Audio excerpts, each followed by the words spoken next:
අද අපි රසම රස චීස් කේක් එකක් හදමු. චීස් කේක් හදාදී ඒක වැරදුනා නම් මේ රෙසිපි එක ෆලෝ කරලා බලන්න. මම try කරපු රසම චීස් කේක් රෙසිපීස් වලින් එකක් තමයි මේක. මුලින්ම ඔයාලා කැමති ක්‍රැකර් එකක් මේකට ගන්න. ක්‍රැකර්ස් 20ක් 25ක් අතර වගේ අරගෙන ඒක කුඩු කරගෙන මෙල්ට් කරගත්ත බටර් මේස හැඳි 3ක් එක්ක මික්ස් කරලා බේස් එක හදාගන්න.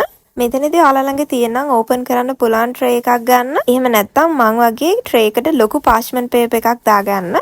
ඔයා හදාගත්ත ක්‍රැකර් එක ට්‍රේ එකට දාගෙන සෙල්සියස් අංශක 120ට විනාඩි 15ක් මේක බේක් කරගන්න. දැන් බෝල් එකකට බිත්තර එකක් එකතු කරගෙන ඒකටම සීනි ග්‍රෑම් 50ක් එකතු කරගෙන බීට් කරගන්න. තපර 30ක් විතර බීට් කරගත්තාම ඇති. චීස් කේක් ගොඩාක් වෙලා බීට් කරොත් කේක් එක බේක් කරද්දී පුපුරන්න බලනවා.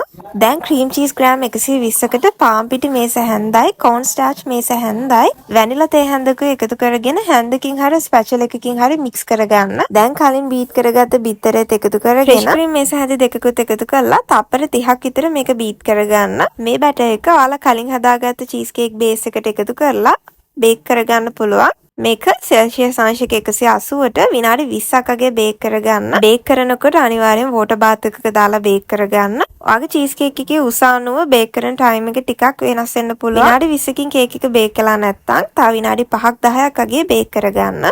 මේ රෙසිපි එකේ පාවිච්චි කරපු ෆ්‍රෙෂ් ක්‍රීම් චීස් හදන රෙසිපීස් මම දාලා තියෙනවා. ඒවා බලන්නත් පුළුවන්. ඔයාලා try කරලා බලන්න. ඒ වගේම මේ වගේ වීඩියෝස් බලන්න මාව follow කරලා තියාගන්න. See you in the next video.